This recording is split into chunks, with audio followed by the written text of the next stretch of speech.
Good morning, sir. Okay. Really, sir. Thank you, sir. You can remove your mask if you feel comfortable, or it's up to you. Thank you, sir. We'll be able to hear you better. Yes. And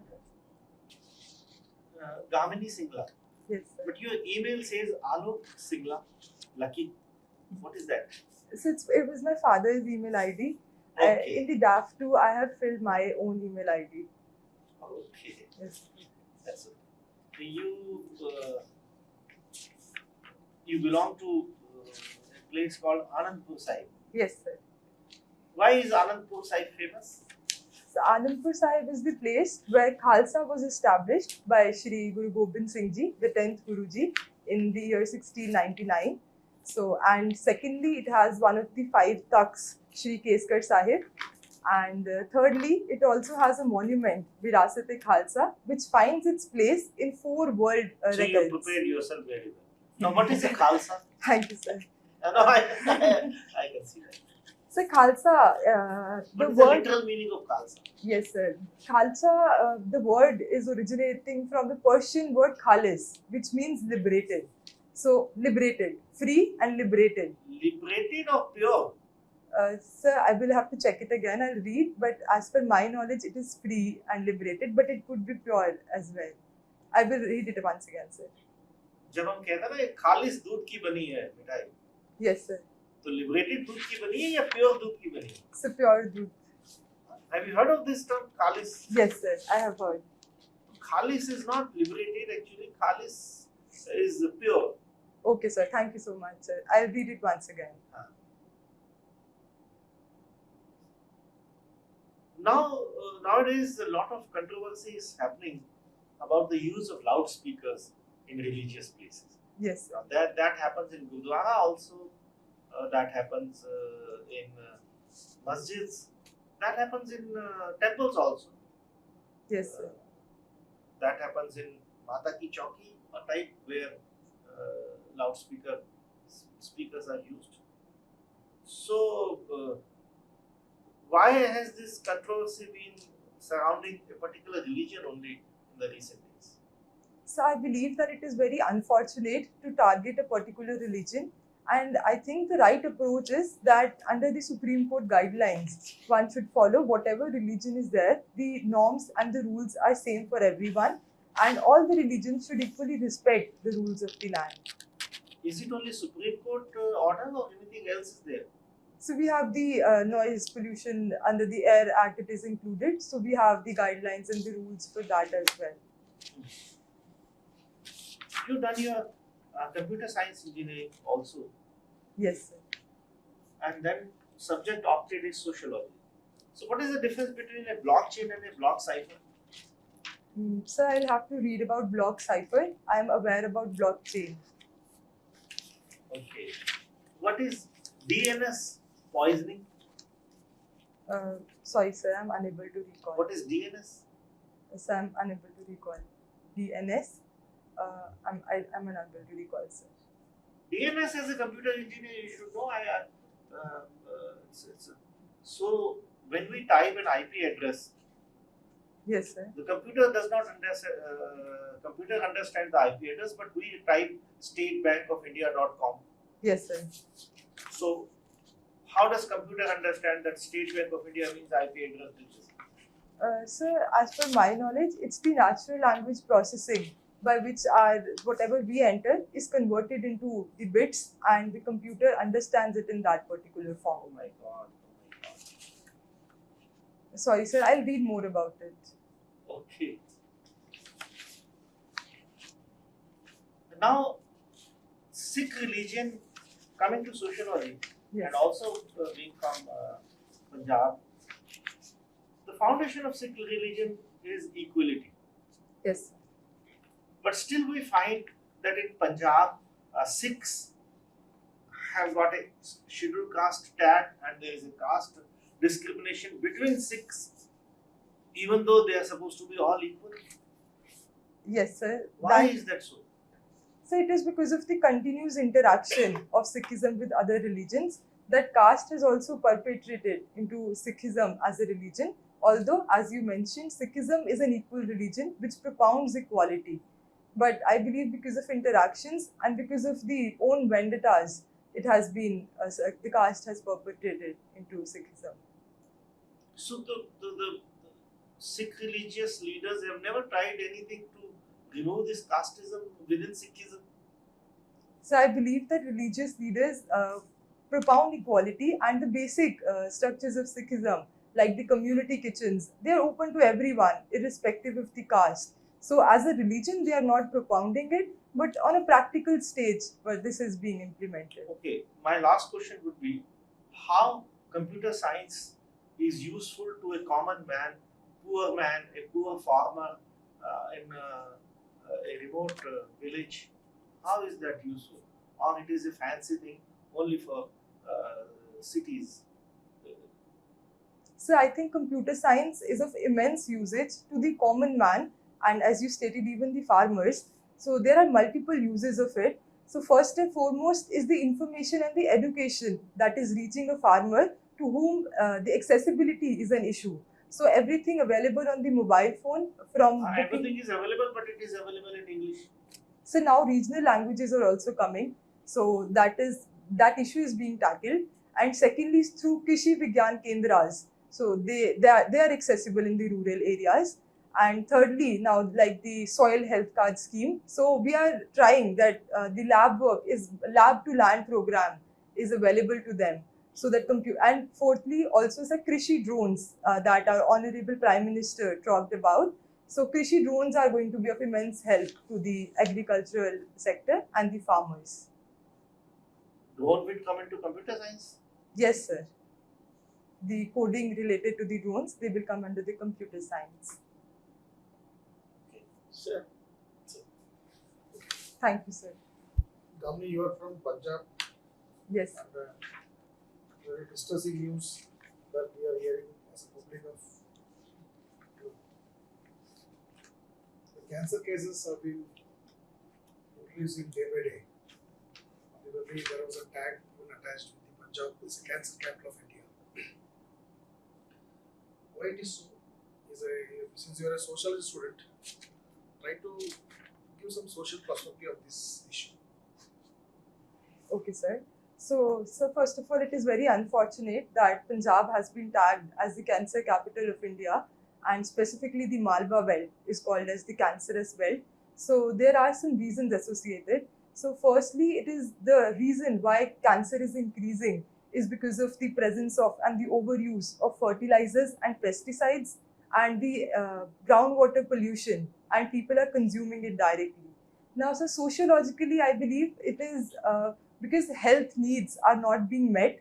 The safe drinking water, which is an essential requirement of a population, that is somewhere being compromised.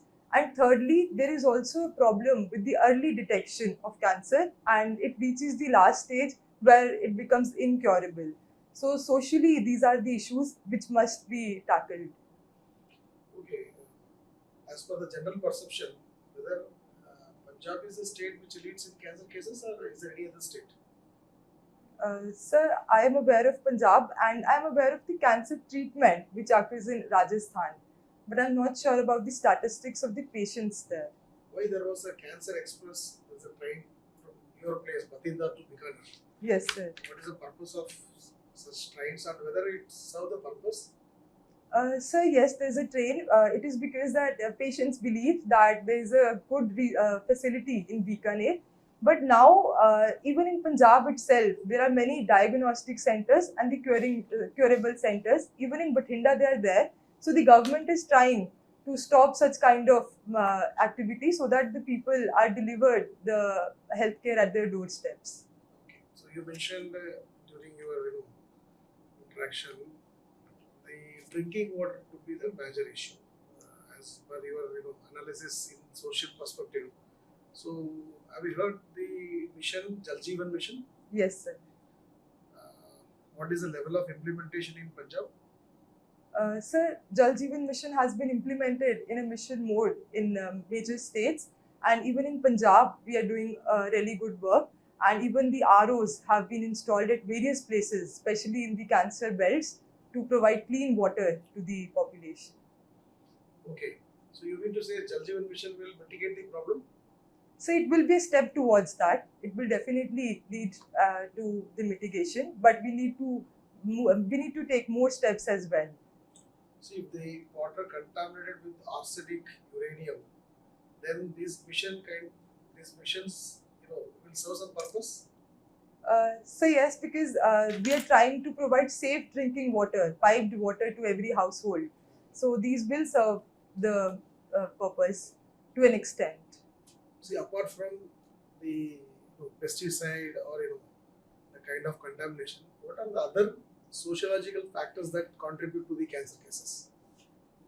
I expected you should analyze, in a very wider spectrum rather, you know, focusing on one issue. Yes, That sir. could be other reasons too, right? Yes, sir. There are multiple reasons.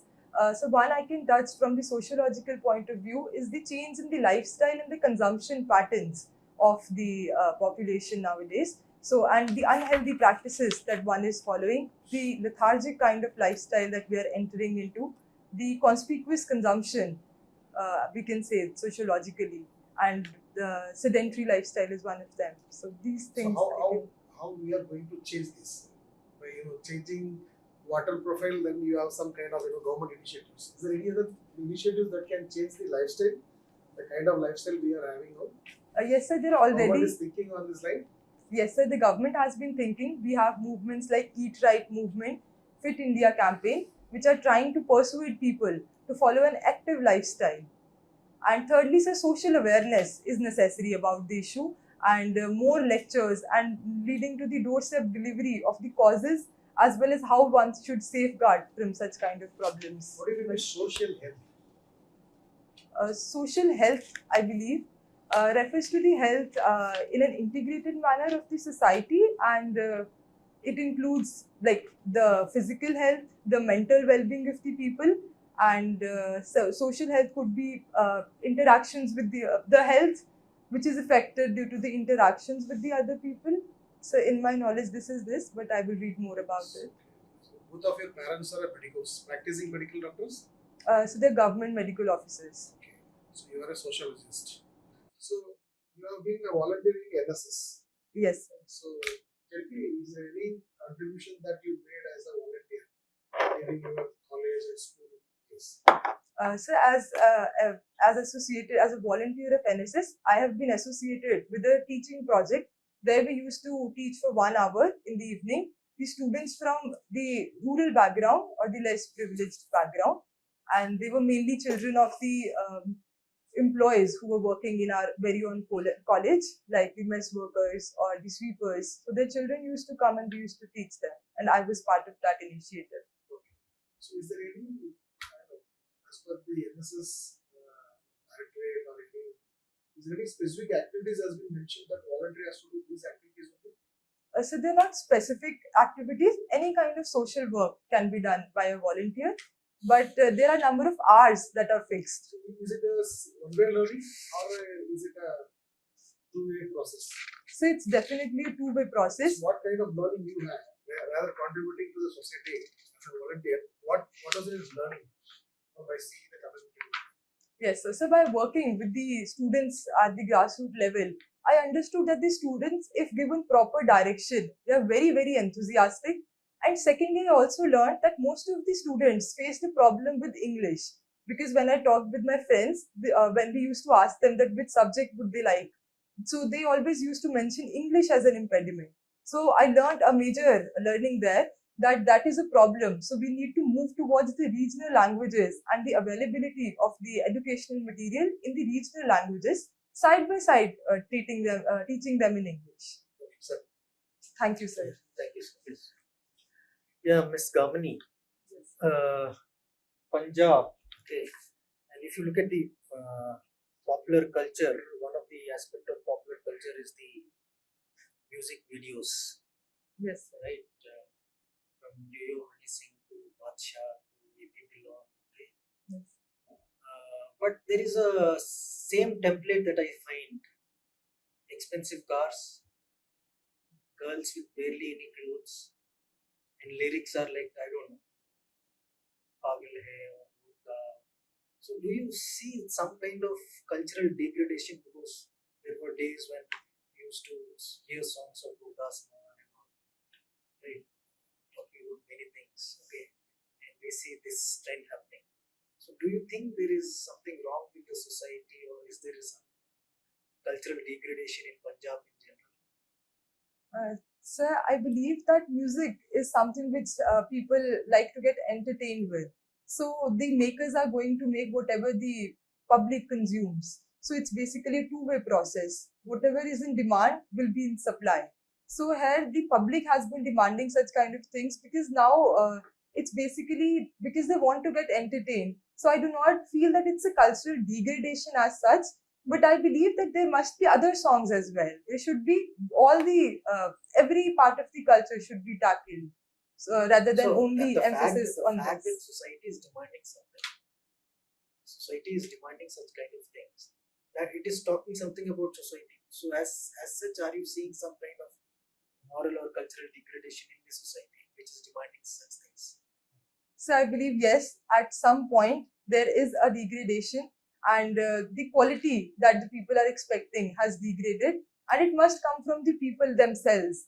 So yes, as you're saying, I believe. But otherwise, do you like those songs? So no, I'm not a recipient of that kind of music. Okay, fine. Now you mentioned Nilesh Mishra, but you are into brisk walking. I thought he's into slow interviews. Yes, sir. Huh? Yes, sir. But otherwise, talking as in walking slowly with the people and interviewing them, and otherwise you are into brisk walking. Yes. Okay. So what what do you like about Nilesh Mishra and his stories or his interviews?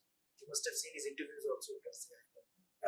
So one or two I have seen, but basically I'm fond of Okay. his stories. So what is so unique about Nilesh Mishra? So there are so many things that I like about Mr. Nilesh Mishra. One is the novelty in the content, and second is the issues that are handled in the stories. So there's always a message behind the story. So when a story starts, it's always like we wonder that what is going to happen. And in the midway, I always have to pause it and think that what should be the ideal ending. And thirdly, when the ending comes, either it is with a smile on my face or it's a feeling of awe that I have learned something new. So that process of learning and seeing different perspectives of people being handled in a story, I think it has broadened my horizon a lot. Okay, so any issues, social issues that his stories have dealt with? Yes, sir, there are multiple. If I am allowed to mention, I would like to mention two that I remember. One is the gender equality that was handled in the story I heard recently. It was about the husband and the wives should contribute to the household work together, and it should not be the it should not be the responsibility of only the woman to do that. And second was related to the old health and the old age care homes. Okay, so you mentioned about husband and wife. So, and you were a debater too, I guess, right? Debater, you do public speaking also. Yes. Now, if you look at the instance of rapes within the institution of marriage, there is an exception in the law itself. Yes. Right? It cannot be criminal. Hmm. Right? Even if there is no consent, you cannot term it as criminal. Though many of the countries have made it even that as a criminal offense of rape. First of all, I would want your view whether you are in favor of criminalizing marital rape or not. So, in my opinion, I am in favor of criminalizing the marital rape. Okay. Now, I would want you to debate on the other side. Okay, sir. Arguments in favor of retaining the exception that whatever is the status quo, it should continue for some more time. Okay. So you have to argue. I know it is difficult for you because you believe in other thing, but as a debater, now you have to take a stand which is opposite. Okay. So if you want, you can take few moments and just. Sure, sir. I'll take few seconds if you allow. Okay, sir.